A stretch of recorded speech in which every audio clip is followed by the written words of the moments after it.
Hello, everybody. Welcome to episode 146. For the last week of July, it's been a surprisingly entertaining unexpectedly busy week in Flyerland. Yeah. So the first and best news, Michkov is on American soil. Woo! 2 years earlier than we all thought, which is great.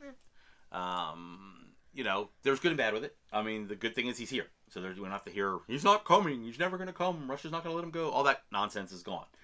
My only bad part about it is I kind of liked him developing in the KHL because we haven't had the best history of developing players. And the only other bad thing is contract starts. So we'll have him cheap for 3 years, but then odds are we're going to have to pay that dude some serious cash. Yeah. So that's the only downside for me is the contract part. But outside of that, it's going to be fun to watch him play this year. Yeah. And also, which goes along with it, I think we have 4 very good wingers now. I'm really happy with Travis Konecny, Michkov, Tippett. Oh my God, I'm drawing a blank. Tyson Forster. Sorry about that. And Forster. I think that's a very legit top 4 wingers, and I still think Farabee fills into the mix nicely too. So if Farabee's on your third line, you're in good shape because Farabee's still growing as a player too. Yeah. How old is Farabee now? 24, maybe at max. I have to check, but it sounds about right. So the core is young, and that's in a rebuild what you want. You got a young core growing together. Now, obviously, Coots is a little bit older, and the big news is they re-signed TK. Yes. So now TK's 27, so he's on the older side. Lawton's not going to be here forever. They'll get rid of him. But I know people are in this hurry to get rid of Scott Lawton. Picking up an extra second-round pick is going to massively accelerate the rebuild. Lawton will go when the time is right. He's not taking a spot. He plays, his role is not, it's not high-end. He's keeping some high-end kid off the roster. I'm never a big Scott Lawton fan, but I like what he brings to the table. And when they are ready to trade him, they'll trade. But the big news is Konecny. 8 years at an AAV of 8.75. What do you think? Million?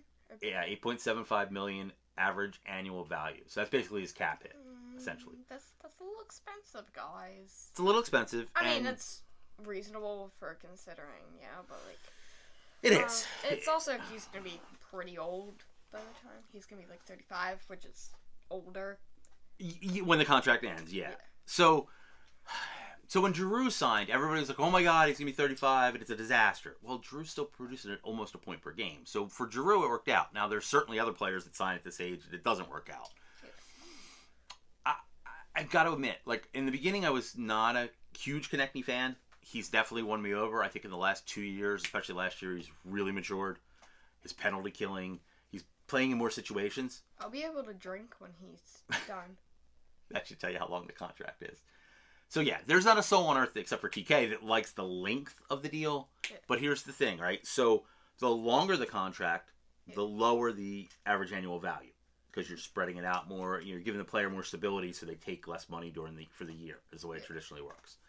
The other part is it's not like GMs or agents just randomly pick numbers out of the sky. You don't pay a guy $8.75 million because you really like him. Yeah. They have what's called cap comparables. Okay. So there's other players in the league like Timo Meier just signed for the Devils, Bo Horvat. There's a whole bunch of contracts that they look at. Sam Reinhart. Some are better players, some are a little worse, but you look at an average of what they produce, what they can produce, what they have, and that's where the number comes from. I thought he was going to get 8.25 for 8 years. He got 8.75. So is it a little bit of an overpayment? Probably a little bit, yes. The big problem is the year. So I think what most people agree is the last 2 years of the contract could be rough if he doesn't stay healthy, and if he's got to keep producing the 35, which some players do, most players don't. So, but here's the alternative, right? So here's the other thing, okay? So these are your options. You re-sign him, and then you have a talented guy who's going to put up 30 every year, who's got 40 goal potential. He's also maturing into a good leader, so you got veteran leadership for a bunch of younger players. You do need that. You can't just play all kids. Yeah. You sign him. You sign him to a longer deal than you want and maybe a little bit more money than you want, but you've got a very talented player in your roster. The alternative is you let him walk. Nobody wants that. Look what the Islanders did with Tavares. You don't want to just let the guy walk. Then you get nothing for him. Yeah. That's bad.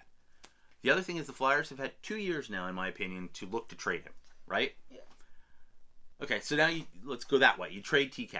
First of all, your generation is slightly older than you is just way too spoiled by the fact that you can go on and just hit trade, and some other team just has to accept it. Yeah. Like you have to find a dance partner, so you have to find somebody willing to trade. Then you have to get the value back, or you're hurting your rebuild in another way. Yeah.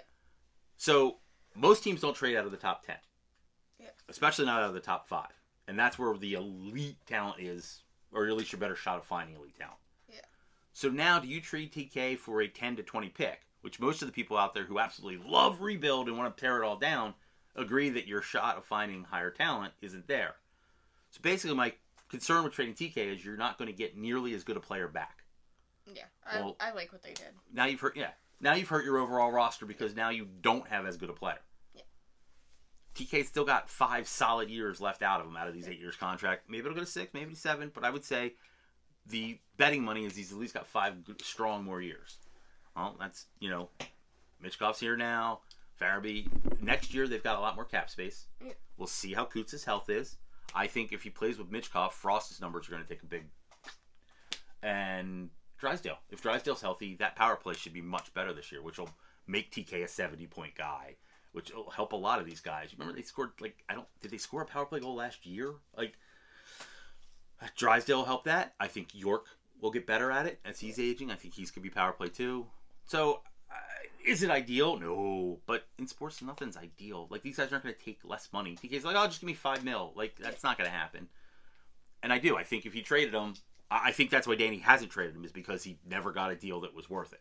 Yeah. And his job is to make the Flyers as best as they can be and set them up for future success. And I think with TK, they did. I think he made the right choice. Now, if something comes out where Danny... My only thing is I would have traded TK for a center. If you could have moved TK in a package for a 24 or 25-year-old center, that I would have definitely done. Because we could use, I do believe in Frost, but Kutz's injuries are concerning.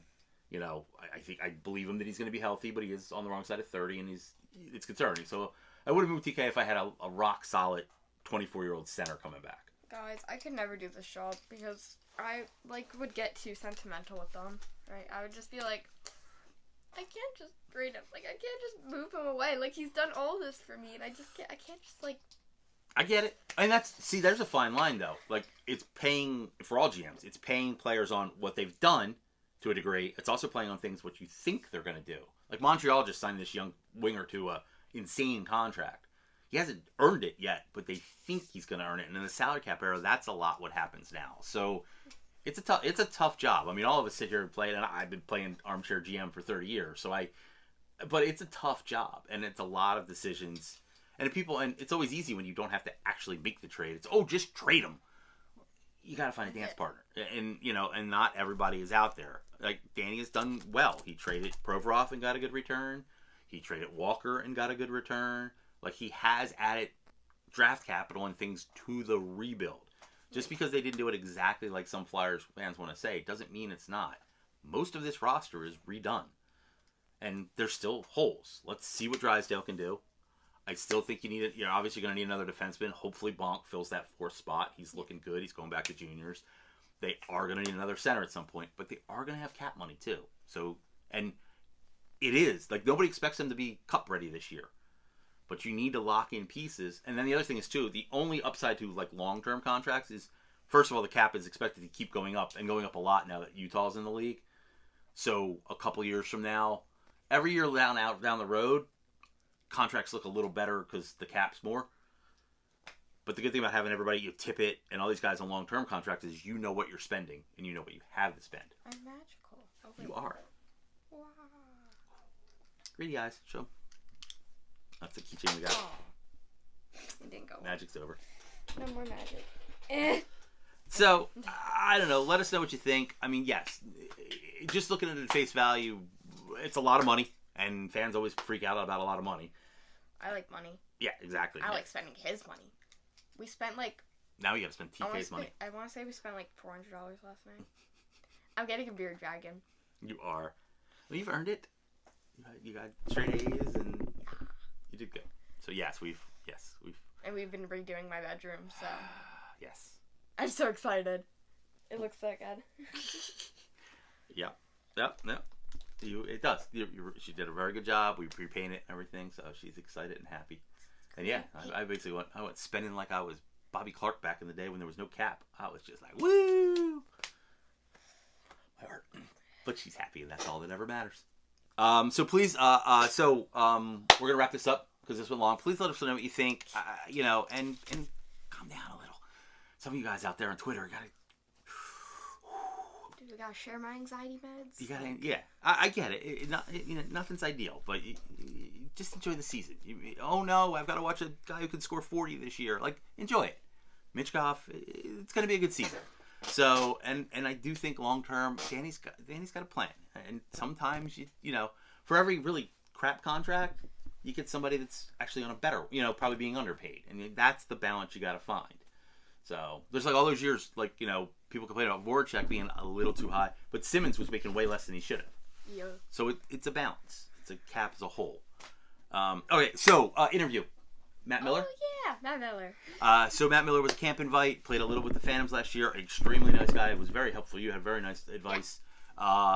So please stick around, watch the Matt Miller interview. And again, if you have comments about TK or anything, please put them in the comments. Don't forget to like and share it. And anything for you?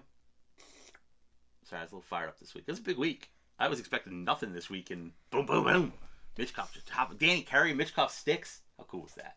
Your GM and your president go to New York to get your player. That was a class move right there. Danny carrying his sticks. I love that. So Dad hasn't stopped talking about it this week. It's good stuff. It's good stuff. It's exciting. He busted in my bedroom. He was like, Cheyenne, he's here. He's Look! The Russian Eagle has landed. I was like, okay, Dad. It's exciting. He signed the contract, so you knew he was coming. But the fact that he's here is pretty darn cool. So I'm excited for Flyer season. August is long. I want the season to start. I want to see all these players. I'm excited for my bearded dragon. What did you name the bearded dragon? Omelet. And the nickname's Ami. Ami, the bearded dragon. All right. Isn't that kind of cool? It sounds like a dragon. Like, it's actually kind of cool. Cozy. I adore you. All right. Please enjoy the Matt Miller interview, and we will see you all next week. Thank you so much. Bye. And Hello, my name is Cheyenne, and I'm here with... I'm Matt Miller. And I'm asking a couple questions today. So, what is your favorite thing to do, like, in the off-season? In the off season, I love mountain biking for conditioning, and I also think it's pretty fun as well. So my dad and I will go on mountain biking trips. Do you live somewhere that has, like, a lot of, like, mountains and stuff? Not mountains, but trails through the woods. Trails. So I guess it would be considered more cross-country biking. But yeah, that's a fun thing that my dad and I do during the summers. Do you have, like, a favorite, like, cheat meal or anything? Favorite cheat meal? Oh, I really like ice cream. That's my... What's your favorite flavor? I'm vanilla. I like vanilla, yeah. Do you like any toppings or just Yeah, vanilla? I can go like a vanilla sundae, some chocolate and some peanut butter and caramel. Ooh, I feel that. Yeah. I like mint chip. Okay. Strawberry, those are like my two favorites. Those are good. Together? Ooh, yeah. Oh, wow. I like a lot of flavor in one thing. That's a weird combo. I might have to try that sometime. You will. Do you have like a specific part of like training you are focusing on right now in the off season? In the off season, I mostly work on my skating. I think that's a strength of mine, and I want to keep building upon that. And then at home, when I'm off of the ice, I'll work on stick handling and shooting as well. So a little bit of everything. Nice. How do you think your last season went for you? It went really well. I finished the season at college at the University of Nebraska Omaha and graduated from there. And then I was fortunate enough to sign with the Lehigh Valley Phantoms at the end of the year and finish the season off with them and get a little playoff experience. Was pretty awesome, and being in Allentown, Pennsylvania. Yeah, very nice. Thank you so much for your time. Thanks, Jan.